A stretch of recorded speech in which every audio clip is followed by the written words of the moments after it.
feel better, to do like I wanted to do, I had to work out. So working out was something that I always did. I did that all the time. But when I really began to work out was like in around 1999.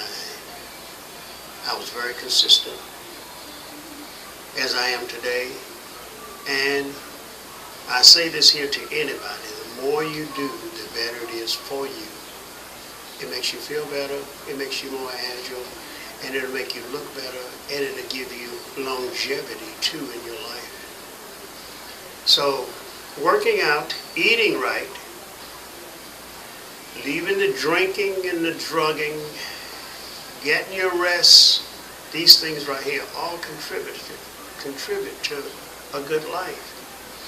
Okay, but most of all in my life, when I say all these things, but let the truth be told,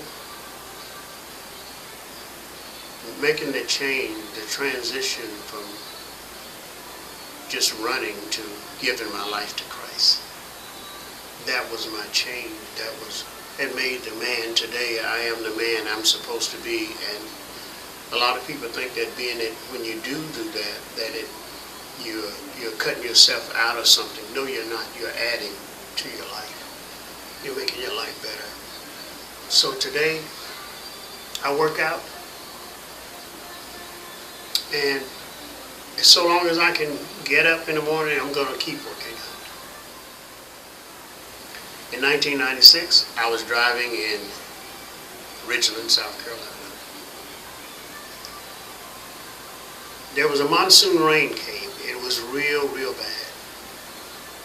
So we pulled over on the side of the road. I had a 91 Maxima. I pulled over on the side of the road and I stopped. And when I stopped on the side of the road, we stopped there. The engine was running. The car was in park, and we were sitting there because it was raining so hard we could not see a car length in front of us. The car snapped in gear. Something happened. Our head went back. The car spun out. The engine revved up. We turned around twice and went across 95 in the air. When we came down, we hit a tree. Bam! We hit that tree. It broke Barbara's neck in 2 places. It broke my sternum, punctured my lungs. It broke my ribs on both sides, my collarbone. And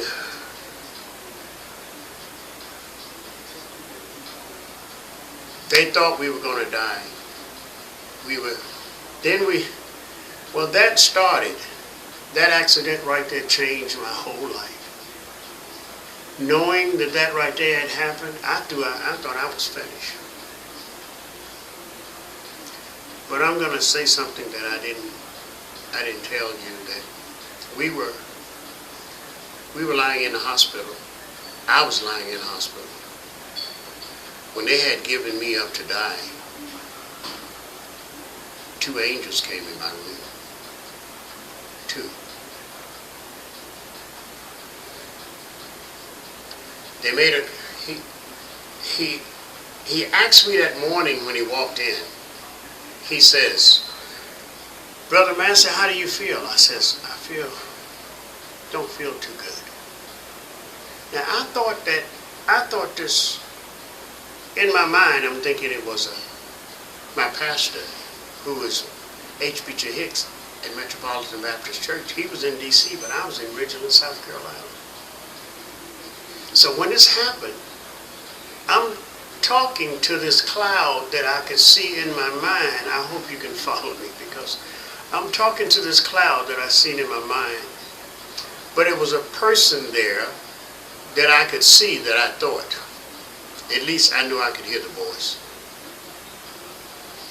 Anyway, he made a cross in my chest. He put his hand here and he prayed for me, and he left.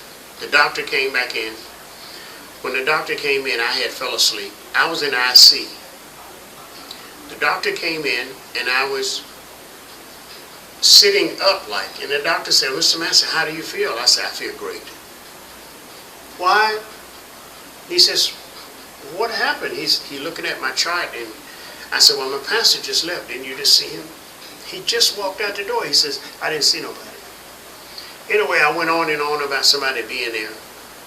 But before my pastor left, the therapist that was giving me treatments for my lungs, because they were punctured, he came in the room, and my pastor told him, I didn't need it this morning. You can leave and come back. So he left out the door. So while the doctor was talking to me in the room, the doctor called a nurse in and says, was anybody here? The nurse says, no one was here. I said, well, doc, if no one's been here, then tell me why am I here? Because the morphine they was giving me was not helping. They didn't know what he had given me up, so he didn't know what was going to happen. So I says, well, then doc, tell me what happened. He said, Mr. Massey, I have no idea what happened. By that time, the real therapist walked through the door. But I'm telling you both, I didn't even know that the first person who was in my room was an angel. When that therapist came through the door, the therapist that walked out when I saw him had on the same clothes that he had on. When he walked out that door, he had on the same clothes as the therapist walked in. So there was two angels in my room. So when he walked out of that room, so I told him, I says, well, I know you was here because I saw you. He says to me, Mr. Massey, I haven't been here. My chart, your name, I have not checked it off. I have not been here. So there was two angels in my room. I was healed before I left that hospital. And they told me, they says, the only thing you have to worry about is flying. If you fly, you'll die. If you get in a car, you'll die. You have to sit still. 30 days, they said. After that, you can go anywhere you go. So that drove me back here. I came to the gym, I talked to Paul, and I told Paul what I had been in, and he told me I would have to take it easy, do a little bit of cardio, do a little bit at a time to build myself up. No weights. I did no weights. I did light stuff. Everything was light that I did. I did nothing light. I was taking vitamins, eating right, sleeping, but I was here 5 days out of the week. I did it 5 days. I did it relentlessly. Then I was working out. I swelled. I got so big. I got big. I was almost 55 in the chest. I had to slow down. I was pumping up in those pills that I was taking, those vitamins and stuff. I had to quit. So my thing is, my point is, with all of this here, that if you intend to do something for yourself, if you want to better yourself, and I always say, how you feel about you is what you want to do for you. I feel like what I want for me, and I want good things for me, so I do good things to me. So that's what I did when I came in here. I started working out, and I was consistent about doing it. I did not stop. All of the weight and stuff that had come on me by laying around and stuff, I would get up at 4 o'clock in the morning. I would do Billy Blanks 4 o'clock in the morning from 4 to 5. I did that for 6 weeks. I burned the fat off, and I came in here and I kept working. I kept working and I kept working. I did it because I wanted to be better myself. In order to better yourself, you have to be consistent in doing it. You cannot just do a little bit and say, okay, and expect it to happen. It's not going to happen by osmosis. You're going to have to work at it to get it. So when you do that, it's worth it. It's worth it to do. Because here today, I sat here telling you this story. Nobody told me this. This is what happened to me. So that was then. And then I went to Greensboro, North Carolina, and I was in another accident with my father-in-law and my mother-in-law.